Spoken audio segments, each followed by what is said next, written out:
მოგესალმებით კოლეგებო, დამცველი საზოგადოებას მივესალმები. ჩვენ გვაქვს კორუმი, იწყებთ იურიდიულ საკითხთა კომიტეტის სხდომას. დღის წესრიგით გათვალისწინებული გვაქვს ჩვენ 4 საკითხი, საკანონმდებლო ინიციატივები დაჩქარებული წესით. ამავდროულად გვაქვს ერთი საკითხი, რომელიც ხელმოწერებით დაემატა, ეს არის იურიდიულ საკითხთა კომიტეტის დებულების ცვლილება ახალი რეგლამენტიდან გამომდინარე.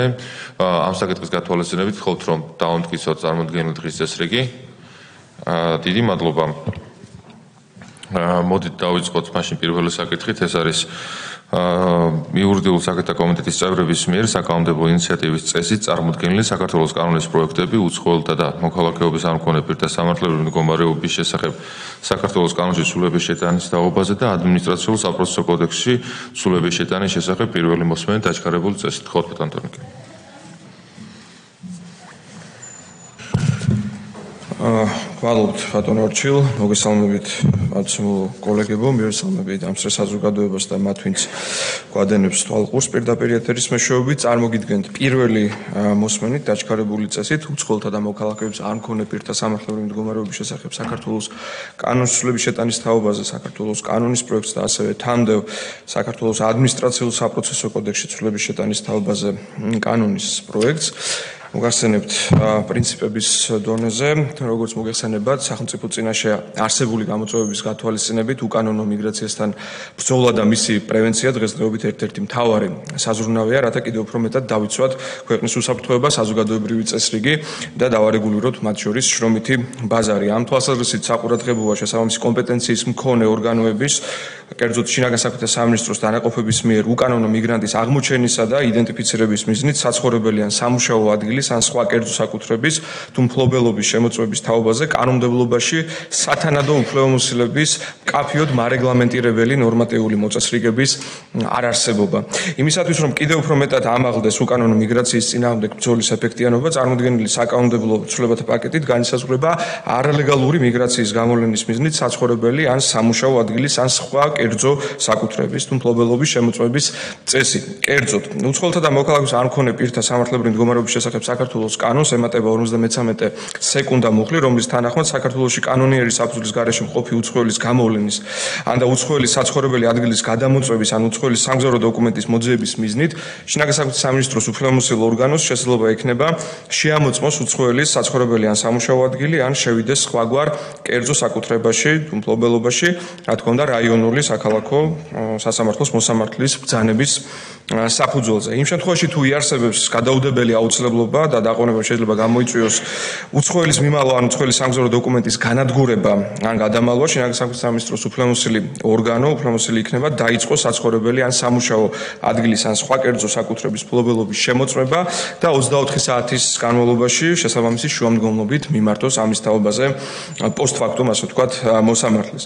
უცხოელის საცხოვრებელი ან და სამუშაო ადგილის შემოწმების დროს პოლიცია უფლებამოსილი იქნება განახორციელოს პირის გამოკითხვა, იდენტიფიცირება, ზედაპირული შემოწმება და დათვალიერება, აგრეთვე საქართველოს კანონმდებლობით გათვალისწინებული შემთხვევებში სხვა პრევენციული და იძულების ღონისძიებები. ამასთან უცხოელის სამუშაო ადგილის შემოწმებისას პოლიციას შეიძლება დამსაქმებლისაგან მოითხოვოს იმ დოკუმენტების დათვალიერება, რომლებიც ადასტურებენ უცხოელის საქართველოში მუშაობის კანონიერ საფუძველს. როგორც მოგახსენეთ, ესე იგი ასევე ამავე საკანონმდებლო პაკეტში საქართველოს ადმინისტრაციულ საპროცესო კოდექსს ემატება ახალი, ეს არის მე-7-34 პრიმა თავი, რომელთაც დარეგულირდება რაიონული თუ საქალაქო სასამართლოს მოსამართლის მიერ შინაგან საქმეთა სამინისტროს უფლებამოსილი ორგანოს შემოდგომლობის საფუძველზე უცხოელის საცხოვრებელი ან სამუშაო ადგილის ან სხვა კერძო საკუთრების თუ მფლობელობის შემოწმების თაობაზე ბრძანების გამოცემის საკითხი. ეს არის ძირითადი, ასე ვთქვათ, პრინციპები წარმოდგენილი საკანონმდებლო ინიციატივისა, რა თქმა უნდა, დეტალებთან დაკავშირებით მზად ვარ შემდგომი დისკუსიისთვის. მადლობთ.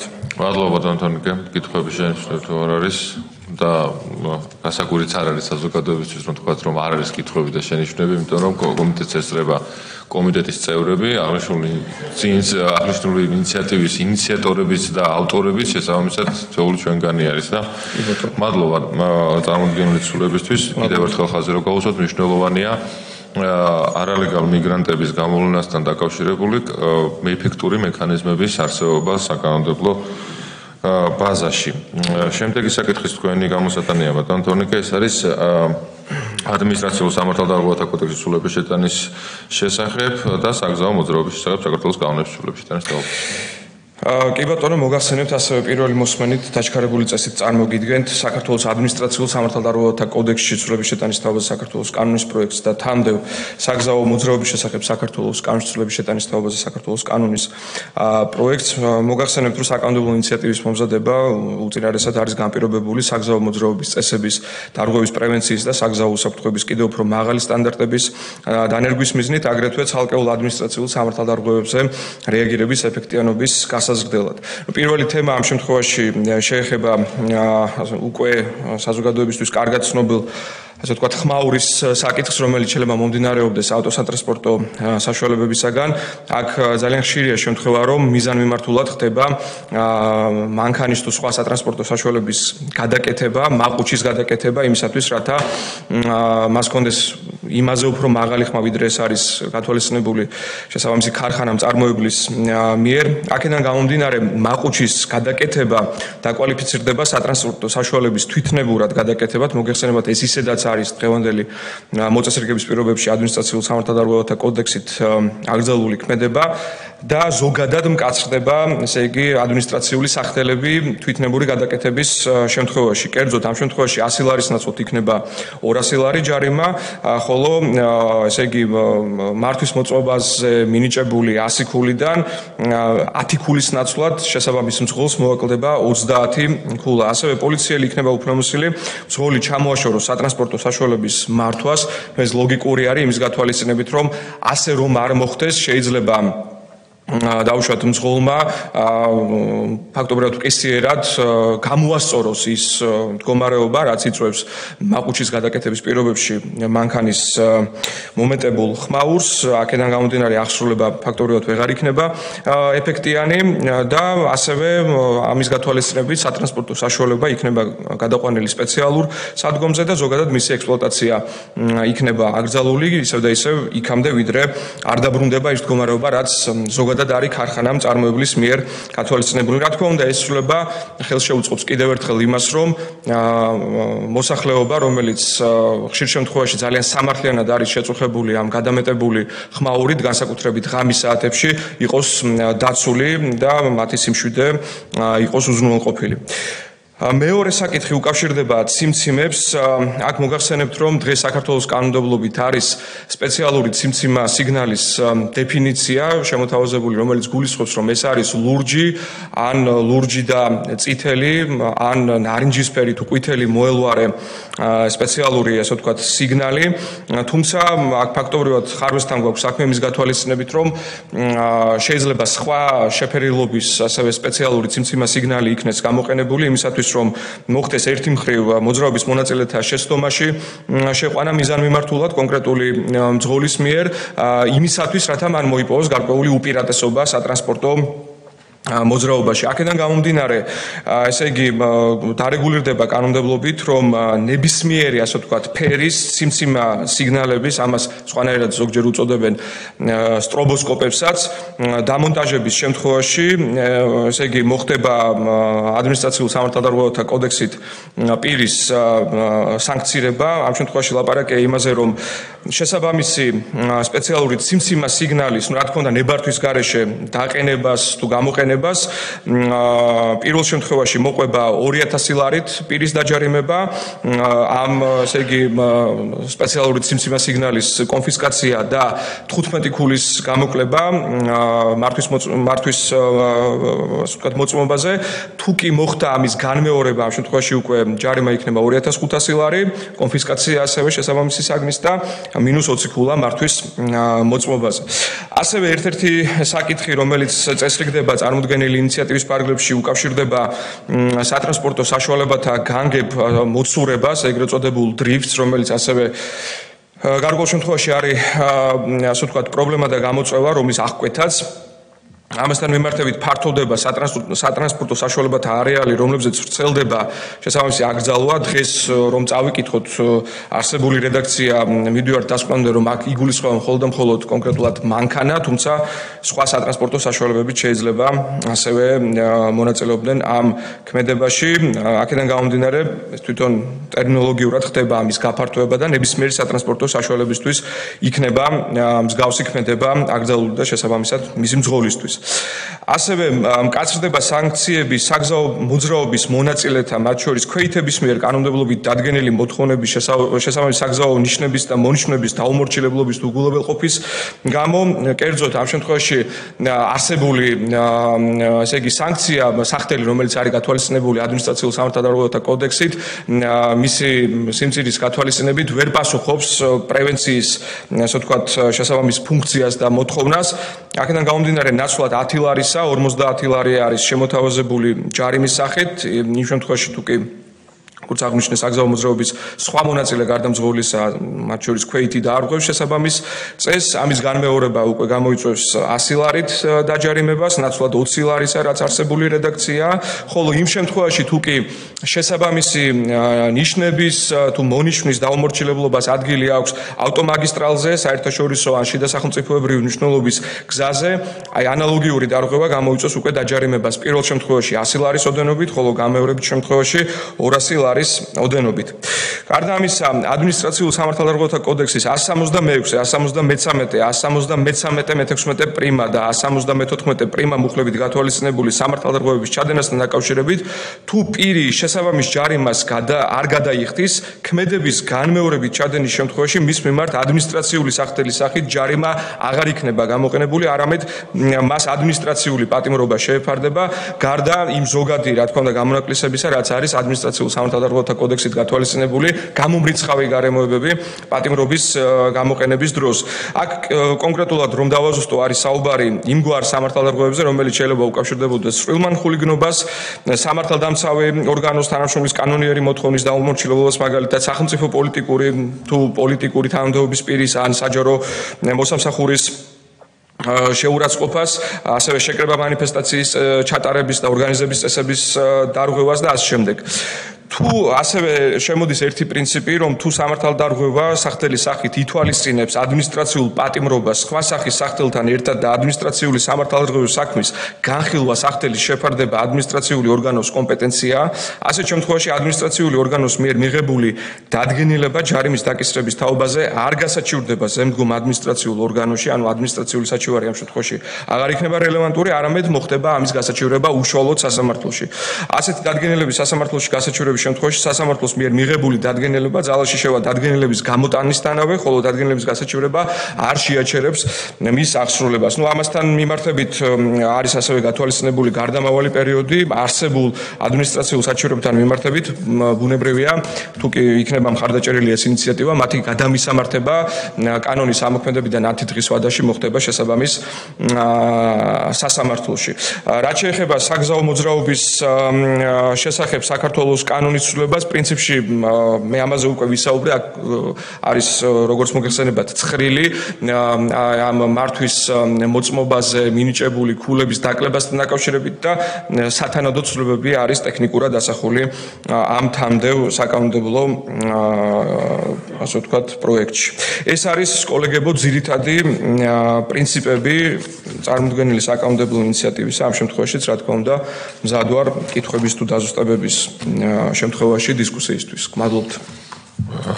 ბატონ თორნიკე, ერთ საკითხს რომ გავუშვათ ხაზი. აქ იგულისხმება პირს თუ არ აქვს გადახდილი ჯარიმა კონკრეტულ სამართალს. დიახ, რა თქმა უნდა, აქ ამაზეა ლაპარაკი, რომ თუ კი ჯარიმა არ არის გადახდილი და ამავდროულად შესაბამისი სამართალდარღვევისთვის არის გათვალისწინებული ადმინისტრაციული პატიმრობაც, მაშინ ამის განმეორების შემთხვევაში და ჯარიმის გადაუხდელობის შემთხვევაში უკვე მას შეეფარდება ადმინისტრაციული პატიმრობა და აქ არის შემოთავაზებული პრინციპი, რომ რაც არის შესაბამისი სამართალდარღვევისთვის ადმინისტრაციული პატიმრობის ყველაზე მაღალი ვადა, მისი გაყოფა მოხდება ორზე და ასე მოხდება შესაბამისი ადმინისტრაციული პატიმრობის ვადის გამოთვლა. ბატონო, რა იმისათვის, რათა თუ ადამიანი არ იხდის ჯარიმას მიზან მიმართულად, ესე იგი მიღებულ გადაწყვეტილებას დაჯარიმების თაობაზე და არც კანონმდებლობას არ აქვს მასზე პრევენციული ეფექტი და ამ პრევენციული ეფექტის გასაზრდელად შესაბამისად მნიშვნელოვანია, რომ ადმინისტრაციული პატიმრობა იყოს გამოყენებული და მისი ვადა იყოს დაიწყოს მოსამართლეს კონდეს დისკრეცია, რომ არანაკლებ ნახევარი ვადა გამოიყენოს და რა თქმა უნდა არაუმეტეს რაც კანონში არის განსაზღვრული. ეს თავისთავად. კი ბატონო. რეაგირების ეფექტიანობა იქნება ამაღლებული ამ პრინციპიდან გამომდინარე. შესაბამის ადმინისტრაციულ სამართალდარღვევებზე. დიახ ბატონო, ისმენთ. პირველ რიგში დიდი მადლობა ამ ინიციატივებისთვის, ნამდვილად საჭიროა და დროულია, იმიტომ რომ რეგულაციები იმ ქვეყანაში სადაც გამრავლებულია მათ შორის ავტოსატრანსპორტო მოძრაობა და ასე შემდგომ. მაგრამ ამავდროულად წინა მოწვევაშიც ერთგვარი წინადადება მქონდა და ეხაც მინდა რომ საზოგადოების ძალიან დიდი ნაწილის ეს თქო უნდა გავაჟღერო რომ ოდესაც საუბარი ეგრეთ წოდებულ სკროლებზე, ოდესაც ადამიანები დადიან ქუჩაში მოძრაობენ, ჩვენ ამას ხვდებით, არის აბსოლუტურად უკონტროლო. სიჩქარეც საკამაოდ მაღალი აქვს, არ ექვემდებარება არანაირ რეგულაციას. დადის ტროტუარზე, დადის ავტოსატრანსპორტო საშუალების გზაზე, სადაც უნდა როგორ კიდევ ვიმეორებ, ეს არ არის 5-10 კმ/სთ. ადის, არ ვიცი, 30-40 კმ/სთ-ითაც და ხშირად ასევე მე პირადად შევხვედრი ვარ შემთხვევას, როდესაც თქვათ, ქვეითად მოსიარულეს დაეჯახა ეს სკროლი, იყო რაღაცა შემთხვევები უბედური, მათ შორის და ასე შემდგომ. და ხომ არ ვიზრუნოთ ამ მიმართულებით შესაბამის უწყებასთან ერთად, რა თქმა უნდა, კონსულტაციების საფუძველზე, იმიტომ რომ ძალიან მომრავლდა ვიმეორებ და ძალიან ბევრი ადამიანს ეს აწუხებს, იმიტომ რომ ქვეითად მოსიარულე მიდის და ისეთ სიჩქარის ჩაუქროლებს, ან პირიქით მოდის იქედან, ან ავტოსატრანსპორტო საშუალების მძღოლებსაც აქვთ ეს პრეტენზია, რომ აბსოლუტურად რეგულაციების გარეშეა და ამ მიმართულებით ვფიქრობ, რომ ან მინიმუმ რაღაცა დონის სიჩქარის მაინც იყოს მაქსიმალური ზღვარი, ან რაღაც რეგულაციებშიო ჩარჯდეს, იმიტომ რომ ვიმეორებ, არც ტრანსპორტში გადის, არც ქვეითად მოსიარულეში გადის, არაფერში არ გადის, არა და ამ დროს არის საკმაოდ ხიფათი შემცველი. მადლობა. ხო, სხვა კითხვები თუ არ არის? ბატონ გურამ, მადლობთ საკითხის, ასე ვთქვათ, ხის რიგში დაყენებისთვის. ჩვენ შეგვიძლია რა თქმა უნდა გავაგრძელოთ კონსულტაციები შესაბამის კომპეტენტურ უწყებებთან იმისათვის, რომ კონკრეტულად სკროლებთან, ეგრეთ წოდებული სკროლებთან დაკავშირებითაც მოხდეს შესაბამისი რეგულაციების იმგვარად შემოთავაზება, რომ ადგილი არ კონდეს დაუშვათ რაღაც გარკვეული თუნდაც ავარიული სიტუაციების შექმნას და მაქსიმალურად თავიდან ავიცილოთ ეს ეფექტი. ნუ ზოგადად ტენდენცია ამ კანონპროექტშიც ასე ვთქვათ ჩანს, რომ ნებისმიერი მონაწილე საგზაო მოძრაობისა მიღების შემთხვევაში იქნება უფრო მკაცრად სახელდადებული, ვიდრე დაუშვათ ეს დღემდე ხდებოდა. ნუ აქაც არის გარკვეული წესები, რომელიც მათ შორის უნდა დაიცვას თუნდაც ეგრეთ წოდებული სკროლის ცხოველმა, თუნდაც როცა ხდება გადასვლა საფეხმავლო გადასასვლელზე, არ შეიძლება რომ ამ სკროლით მოხდეს გადაჭრა გზის, არამედ უნდა დაქვეითდეს და ამ შემთხვევაში უკვე ფაქტობრივად ქვეითის რანგში გადის, თუ ის არ დაემორჩილება შესაბამის მონიშნას, თუ საგზაო მოძრაობის ნიშანს, ამ შემთხვევაში, როგორც თქვით, უკვე მასთან დაკავშირებით იქნება უფრო მკაცრი ადმინისტრაციული სახელი გათვალისწინებული. თუმცა რა თქმა უნდა, უფრო დეტალურად შეგვიძლია ამაზე გავაგრძელოთ მშელობა და უკვე შემდგომში მიუბრუნდეთ ამ საკითხს.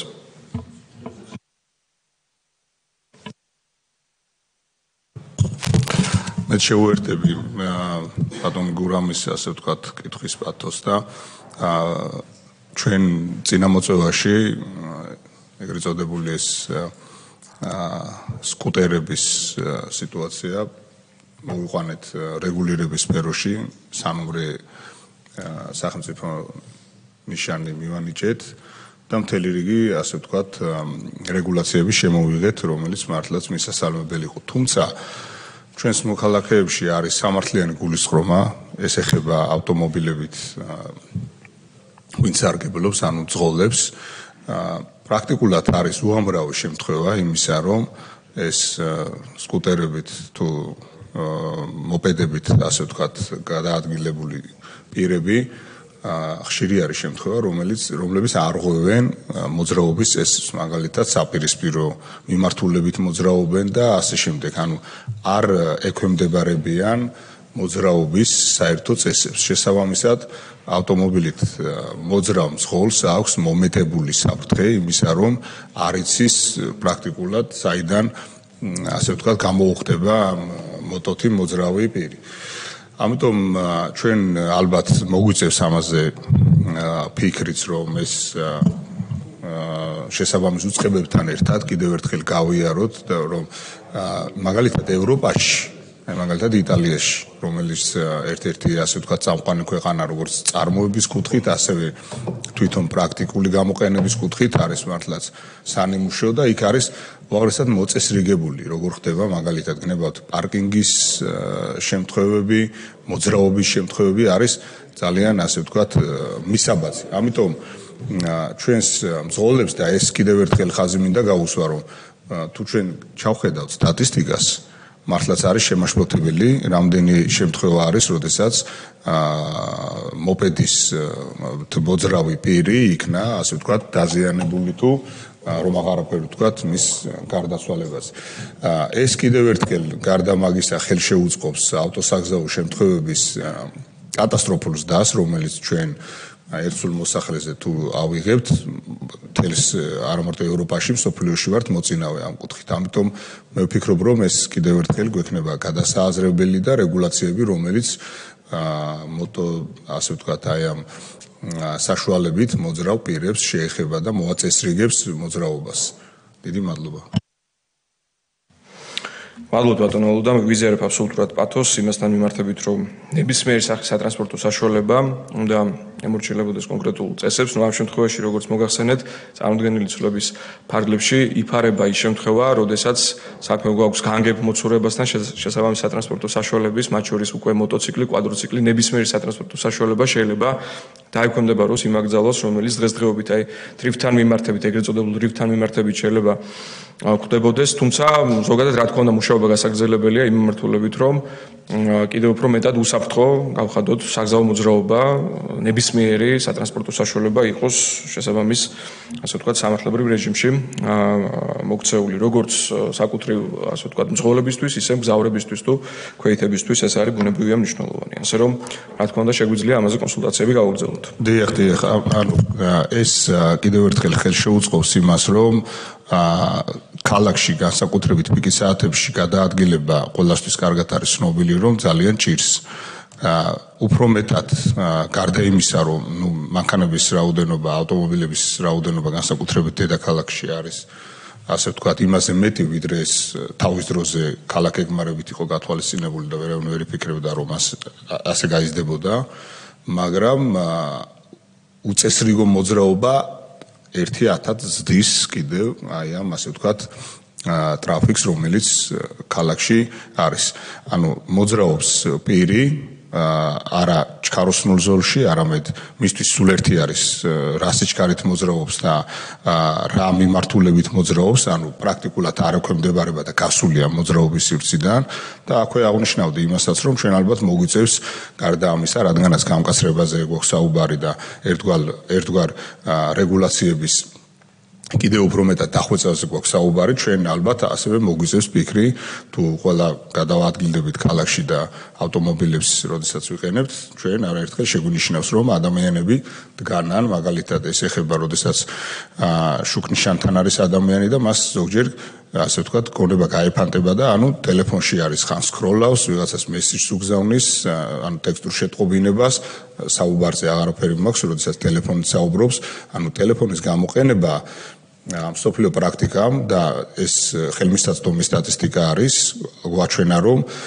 ზდის არა მარტო ავტოსაგზაო შემთხვევების რაოდენობას, არამედ პრაქტიკულად ჩიხურ სიტუაციაში შეყავს მოძრაობა. შესაბამისად, ამ კუთხითაც საფიქრალი იქნება, რომ მოძრაობის თავისუფლება, ანუ რომ არ მოხდეს ასე ვთქვათ, ხელოვნური შეფერხება, იმიტომ რომ როდესაც ადამიანი მოძრაობს პირობითად ჩქაროსნულ ზოლში, ის თუ მაგალითად იყენებს ტელეფონს, შეანელებს მანქანას და ამის უკან მთელი ასე ვთქვათ, საცოგი ხდება და ხელოვნურად ხდება დაბრკოლება და ხშირი არის შემთხვევა, როდესაც იქ სადაც არა გვაქვს მაგალითად 112-ის ზოლი, ანუ ეს ეხება სასტრაფოს მანქანას, თუ ეხება ეს სახანძრო მანქანას, იქ პრაქტიკულად შეიძლება რომ ისეთი სიტუაციამდე მივიდეთ, რომ თვითონ აი ამ აუცილებელი გზაგამტარ შეუქმნას საფრთხე.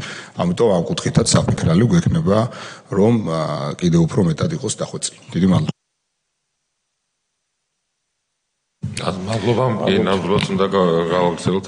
მთავარი აქ არის უსაფრთხოება, პირველ რიგში ქვეითების უსაფრთხოება, შემდეგ რა თქმა უნდა ავტომობილების მძღოლების, მგზავრების უსაფრთხოება და აღნიშნულ საკითხთან დაკავშირებით კიდევ შეგვიძლია ჩვენ რა თქმა უნდა გვაქვს სივრცე მსჯელობისა და უკვე საშემოდგომო სესიაზე შეგვიძლია ინიციატივის სახითაც შემოვიდეთ, რა თქმა უნდა მანამდე მნიშვნელოვანი იქნება შინაგან საქმეთა სამინისტროსთან შესაბამისი კონსულტაციების გავლა თუნდაც ცხოველებთან დაკავშირებით, მათ შორის ტექნიკურ საკითხების ორგანიზების თვალსაზრისით. კარგით, ამით თუ კითხვები შენიშნები არ არის ამოწურულია და სრულიად გაახილვა ინიციატივისა, შემდეგ საკითხებს წარმოგიდგენთ უკვე.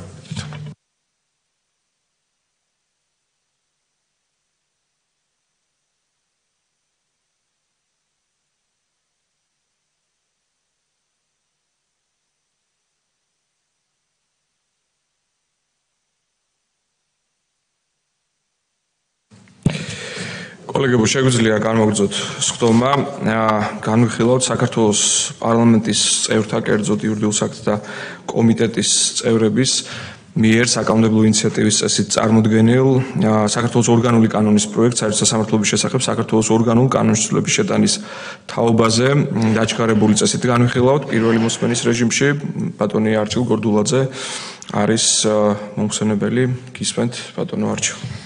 მადლობა ბატონო თავმჯდომარე კოლეგებო, ასახელურად წარმოგიდგენთ საერთო სასამართლოების შესახებ ორგანულ კანონში ცვლილებების შეტანის თაობაზე ორგანულ კანონის პროექტს, რომლის მთავარი ინიციირების მიზანიც იყო მოსამართლის მოგეხსენებათ, რომ სულ ცოტა ხნის წინ წინამოწვევაში განხორციელებული ცვლილებების შედეგად მოსამართლის კვალიფიკაციის ამაღლების მიზნით შესაბამის პროგრამაში ჩართვა, როგორც დისციპლინარული სახდელის სახე იქნა შემოღებული, მაგრამ კანონმდებლობით არ არის გათვალისწინებული, შესაძლებელია სახდელი გამოყენებული იქნეს ძირითად სახდელად, თუ ასევე დამატებით სახდელთაც.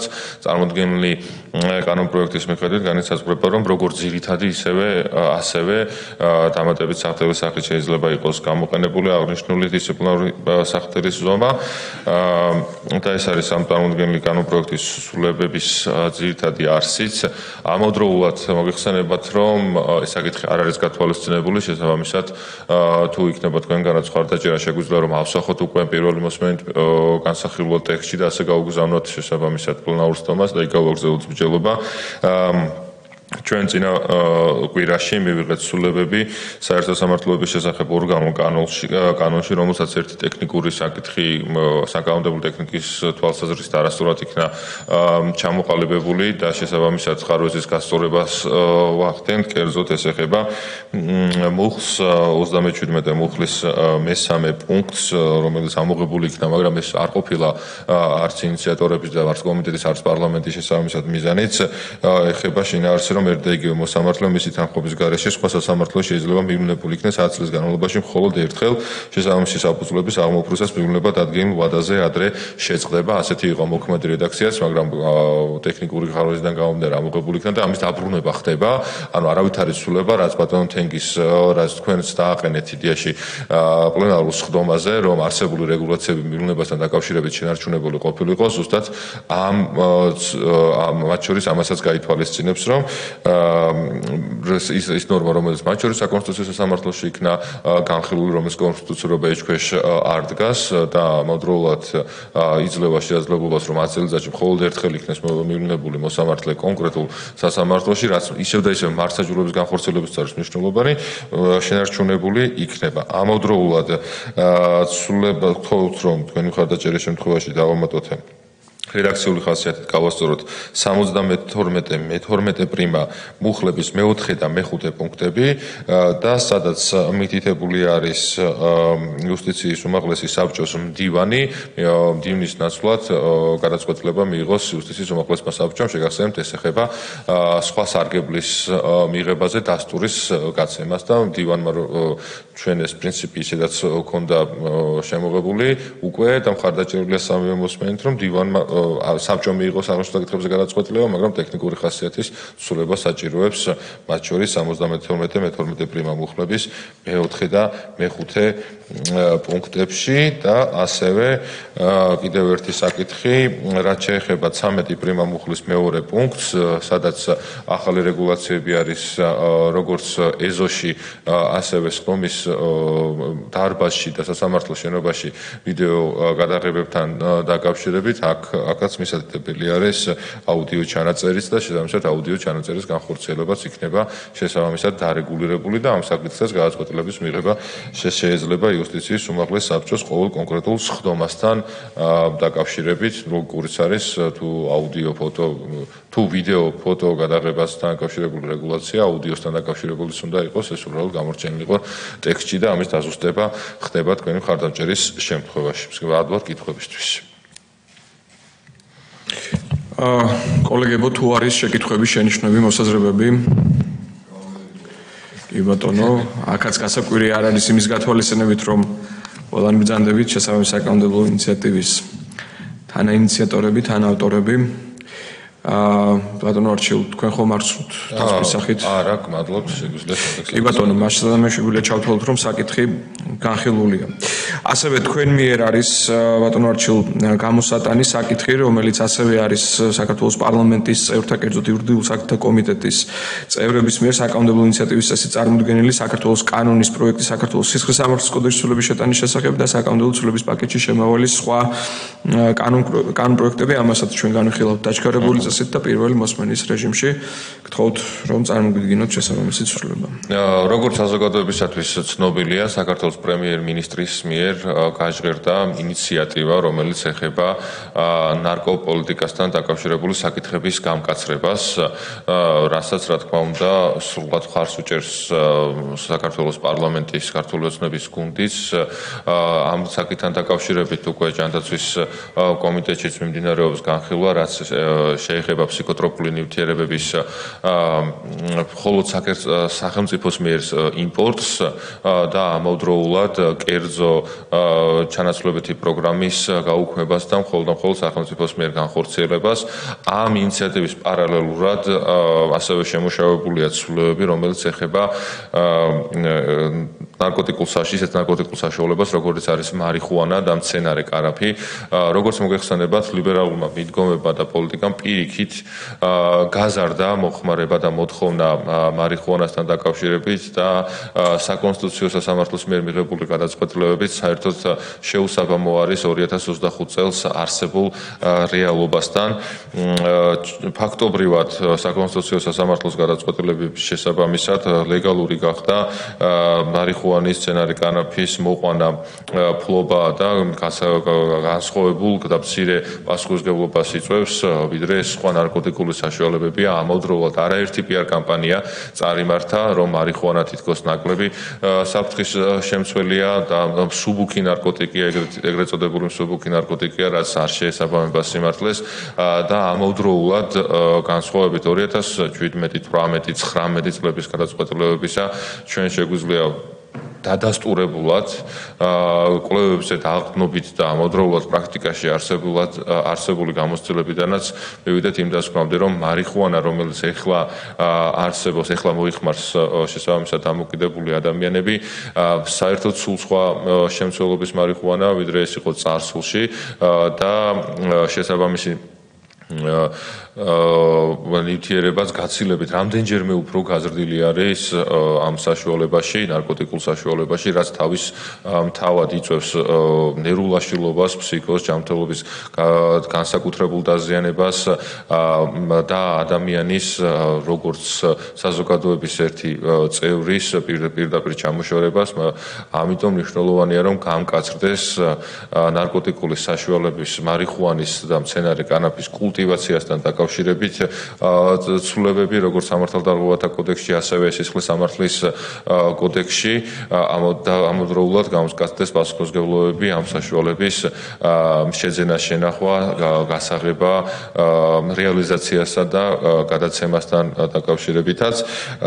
კერძოდ ინიცირებული საკანონმდებლო ცვლილებების მიხედვით სისხლის სამართლის კოდექსში ამოღებული იქნება 273 პრიმა მუხლი, რომელიც არეგულირებს სცენარი კანაფის ან მარიხუანის უკანონო შეძენას, შენახვას, გადაზიდვას ან გადაგზავნას. გამომდინარე იქიდან, რომ ეს მუხლი ითვალისწინებს მსუბუქ სანქციებს, პასაპატიმრო სასჯელი, ანუ თავისუფლების აღკვეთა სასჯელის სახით საერთოდ არ არის გათვალისწინებული. და ცვლილებების შემდეგ მცენარე კანაფის ან მარიხუანის ფლობა მოექცევა სისხლის სამართლის კოდექსის სხვა მუხლებში იმავე რეჟიმში, რაც სხვა ნარკოტიკულ საშუალებებზეა დადგენილი. კერძოდ მცირე ოდენობით კანაფის, იგულისხმება 10 გრამამდე, მარიხუანას გამომშრალი 5 გრამამდე, ხოლო ნედლი 10 გრამამდე, მოქმედი რედაქციის მიხედვით იწვევს ადმინისტრაციულ სამართალდაღუათთა კოდექსის 45 პრიმა მუხლით გათვალისწინებულ სახდელის დაკისრებას, ეს არის 500 ლარიანი ჯარიმა, ხოლო მისი განმეორება 1 წლის განმავლობაში იწვევს 273 პრიმა მუხლის პირველი ნაწილით გათვალისწინებულ პასუხისმგებლობას, ეს არის თავისუფლების აღკვეთა საერთოდ არ არის გათვალისწინებული, არის ჯარიმა და საზოგადოებისთვის სასარგებლო შრომა ვადით 100-დან 160 საათამდე. შემოთავაზებული ცვლილებების შემდეგ, მას შემდეგ რაც 273 პრიმა მუხლის ამოღება მოხდება, აღნიშნულ რაოდენობებზე კიდევ ერთხელ უნდა გავიმეოროთ, ეს არის მცირე ოდენობით მცენარე კანაფი 10 გრამამდე, ან მარიხუანა გამომშრალი 5 გრამამდე და ნედლი 10 გრამამდე. პირველი შემთხვევა ისევ და ისევ გამოიწვევს ადმინისტრაციული წესით პასუხისმგებლობას, ხოლო განმეორების შემთხვევაში შეძენა, შენახვა, გადაზიდვა, გადაგზავნა მოექცევა 273 მუხლის რეგულაციაში, სადაც გათვალისწინებულია სასჯელის სახით ჯარიმა ან საზოგადოებისათვის სასარგებლო შრომა, ან და თავისუფლების აღკვეთა ვადით 1 წლამდე.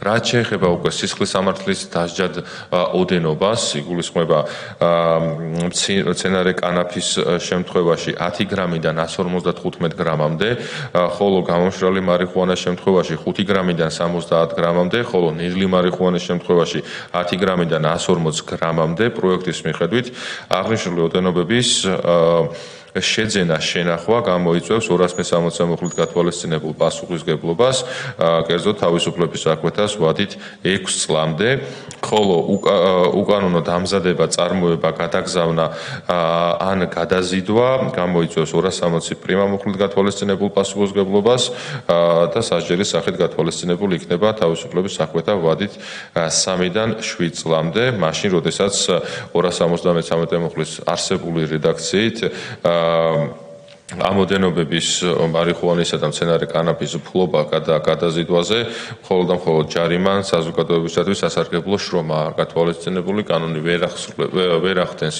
პრევენციას და სამწუხაროდ გამრავლებული არის როგორც შეძენა, შენახვები მარიხუანის და მცენარე კანაფისა, ასევე შესაბამისი გადაზიდვების და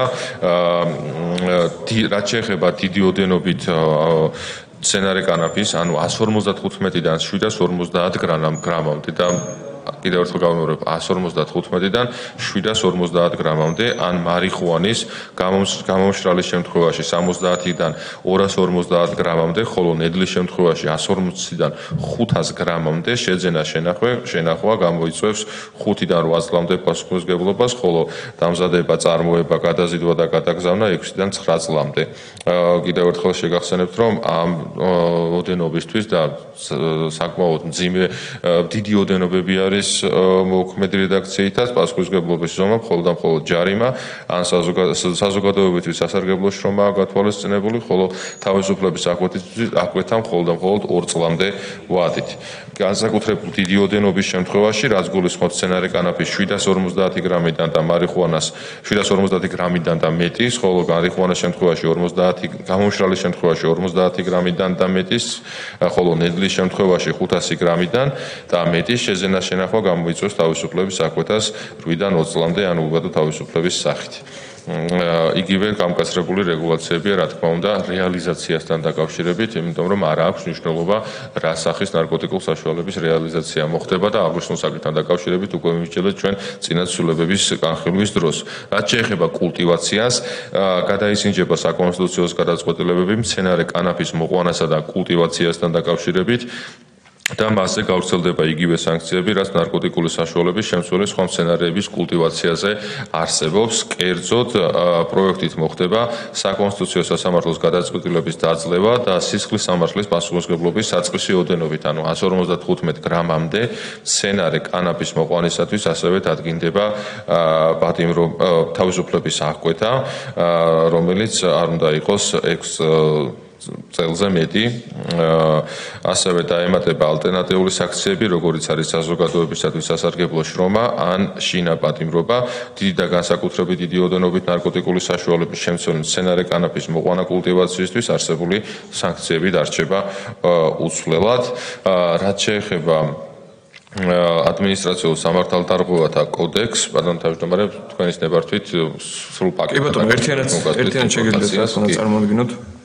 ადმინისტრაციულ სამართალდარღვევათა კოდექსის გამკაცრდება მცირე ოდენობით ნარკოტიკული საშუალების შემცველი მცენარის უკანონო დათესვა, მოყვანას და კულტივირებაზე პასუხისმგებლობა, კერძოდ 10 გრამამდე მცენარე კანაფის კულტივაციის შემთხვევაში მოხდება საკონსტიტუციო სასამართლოს გადაწყვეტილების დაძლევა და სახდელის სახით ასევე გათვალისწინებული იქნება ადმინისტრაციული პატიმრობა, ხოლო ჯარიმის ოდენობები ნაცვლად 500 ლარიანი ჯარიმისა ან 15 დღემდე ადმინისტრაციული პატიმრობისა გამოიწვევს ფიზიკური პირის დაჯარიმებას 500-დან 5000 ლარამდე ოდენობით ან ადმინისტრაციულ პატიმრობას 60 დღემდე ვადით.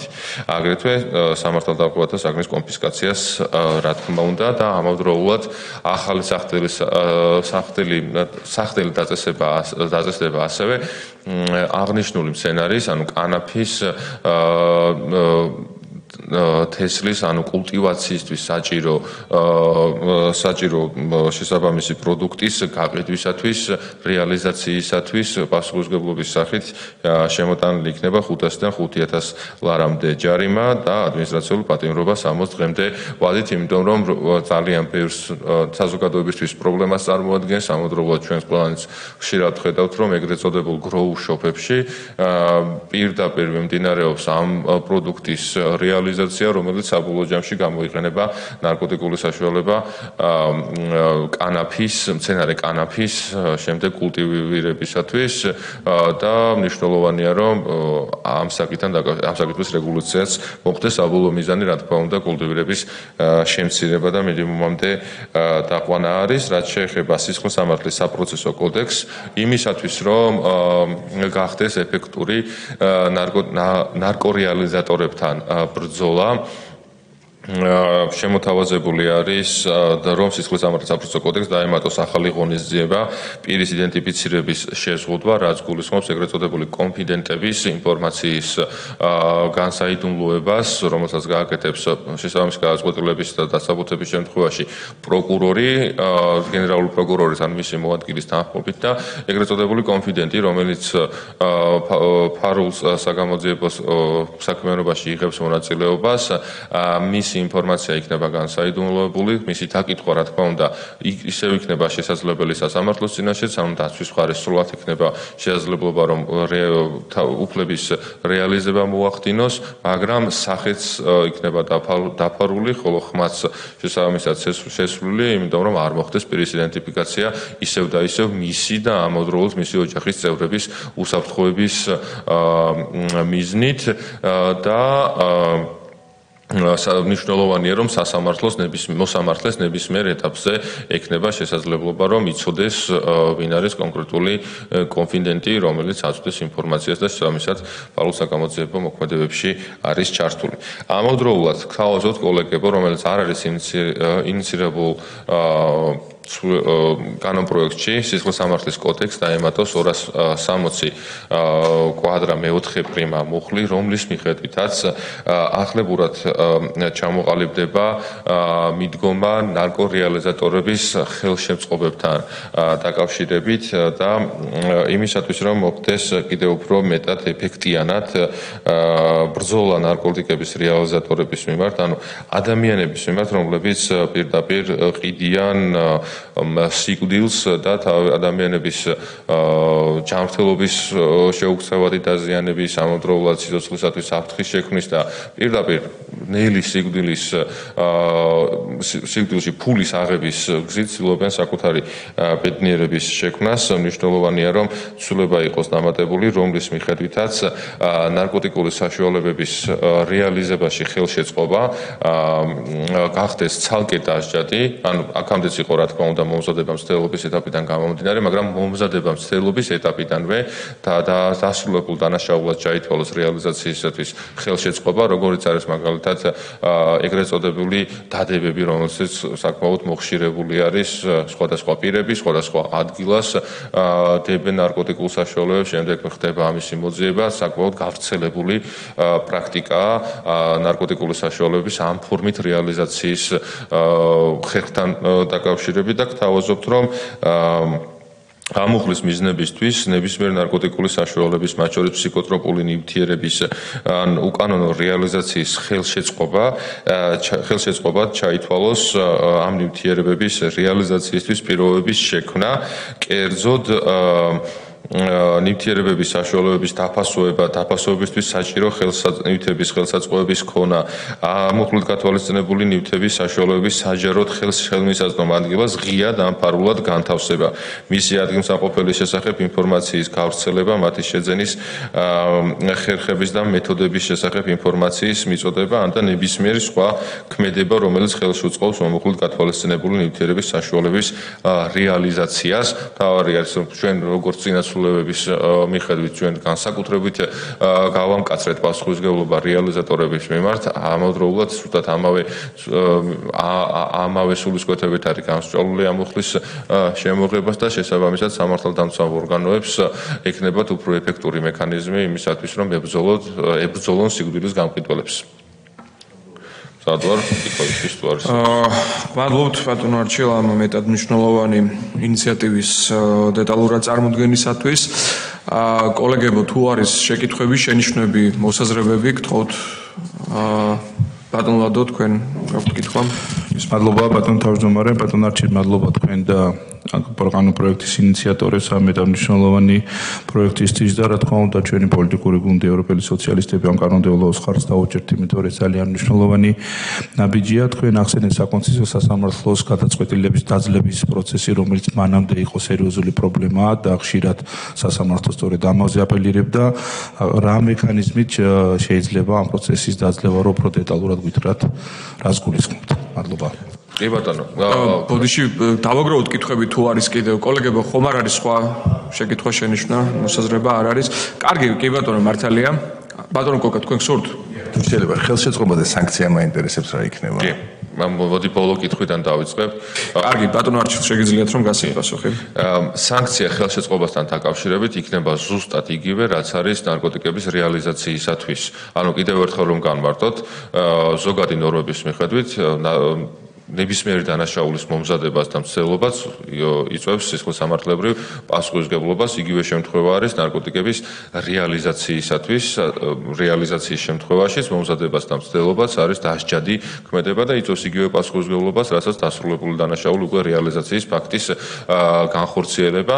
მოცემულ შემთხვევაში დანაშაული რეალიზაციისთვის ხელშეწყობის სახით ახალი მუხლის ჩამოყალიბება ახდენს რეალურად მომზადებისა და მცდელობის ეტაპზევე დანაშაულის დასრულებულად მიჩნევას, დასრულებულად ჩათვლას და ზუსტად იგივე პასუხისმგებლობა დაეკისრება პირს, რაც ეს არის ნარკოტიკების რეალიზატორისათვის, იმიტომ რომ რეალურად ადამიანი, რომელიც მიდის კონკრეტულ საჯარო სივრცეში და ნარკოტიკულ საშუალებას დებს იმისათვის, რომ შემდეგ სხვა ადამიანი მივიდეს და ეს ყველაფერი აიღოს, რომელსაც თან ყავს გადახდილი, რეალიზატორია რა თქმა უნდა და სხვა უბრალოდ კვალიფიკაცია მას ვერ ექნება. ამისად იგივე პასუხისმგებლობით იქნება მისიც სამართლიანი სასამართლოს წინაშე წარდგენილი და მის მიერ გადაწყვეტილება მიღებული. რაც შეეხება საკონსტიტუციო გადაწყვეტილების დაძლევას, შესაბამისი საკანონმდებლო ტექნიკა არსებობს იმისათვის, რომ საკონსტიტუციო სასამართლოს გადაწყვეტილებები იყოს დაძლეული, მათ შორის ახლებურად ყალიბდება ნორმები, მათ შორის მოქმედი ნორმა ძალადაკარგულად ცხადდება და ახალი ნორმა იქნება მიღებული. საბოლოო ჯამში მიზანი არის, რომ ის ცვლილებები,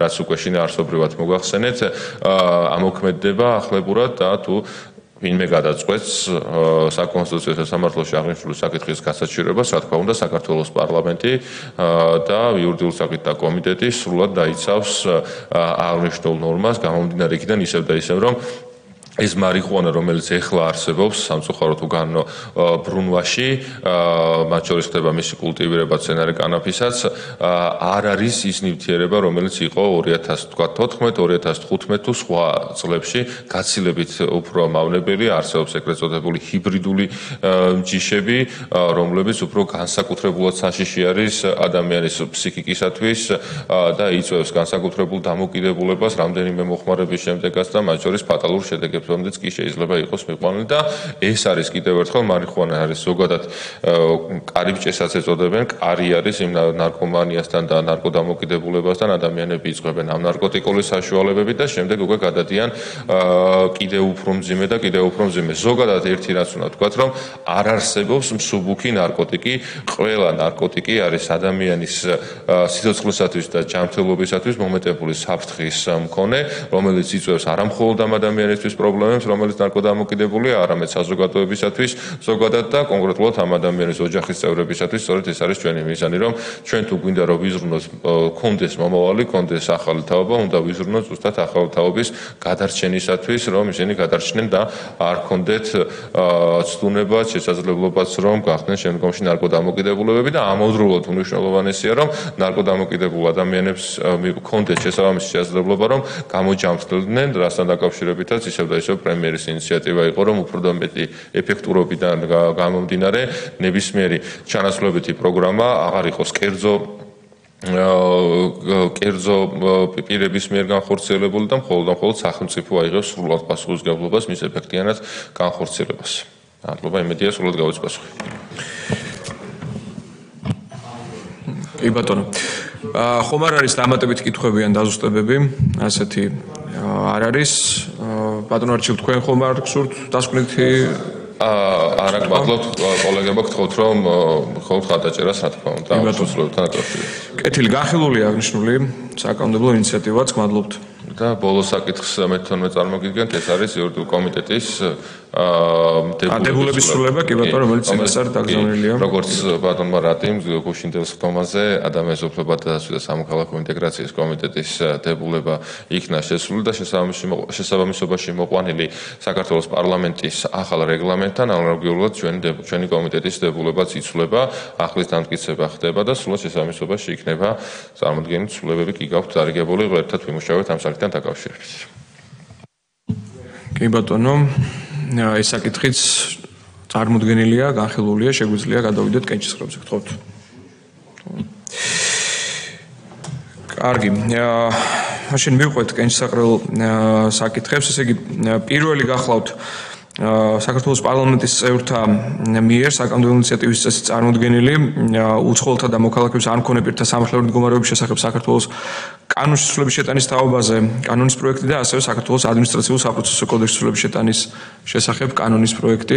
გთხოვთ დაუჭიროთ მხარი. წინააღმდეგი არავინ, ერთხმად არის გადაწყვეტილება მიღებული.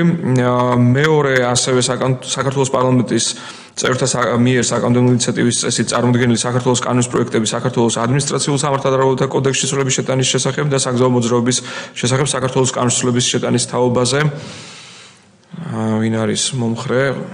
ერთხმად არის გადაწყვეტილი, წინააღმდეგი შესაბამისად არავინ. მომდევნო ასევე პარლამენტის წევრთა მიერ საკანონმდებლო ინიციატივის წესით წარმოდგენილი საქართველოს სისხლის სამართლის კოდექსის ცვლილების შეტანის შესახებ და საკანონმდებლო ცვლილებების პაკეტში შემოვალი სხვა კანონ პროექტები, ვინ არის მომხრე, რომ დაუჭიროთ მხარი? წინააღმდეგი არავინ, ერთხმად არის მხარდაჭერილი. შემდეგ პარლამენტის წევრთა მიერ საკანონმდებლო ინიციატივის წესით წარმოდგენილი საქართველოს ორგანული კანონის პროექტი საერთო სამართლობის შესახებ საქართველოს ორგანულ კანონის ცვლილების შეტანის თაობაზე, ვინ არის მომხრე, რომ დაუჭიროთ მხარი? წინააღმდეგი არავინ ერთხმად არის გადაწყვეტილება მიღებული და ბოლო საკითხი, როგორც ბატონმა არჩილმა ბრძანა, დღეს 1 ივლისია, შევიდა ძალაში საქართველოს პარლამენტის ახალი რეგლამენტი და შესაბამისად მოხდა მოდიფიცირება იურიდიულ საქმეთა კომიტეტის დებულებისა, რომ დავამტკიცოთ ახალი, ესე იგი, დებულების ახალი რედაქციის შესაბამისი ცვლილებების გათვალისწინებით. ვინ არის მომხრე? წინააღმდეგი არავინ ერთხმად არის საკითხი მხარდაჭერილი და გადაწყვეტილი. ამით კომიტეტის დღის წესრიგით გათვალისწინებული საკითხები ამოიწურა. გმადლობთ მუშაობისთვის.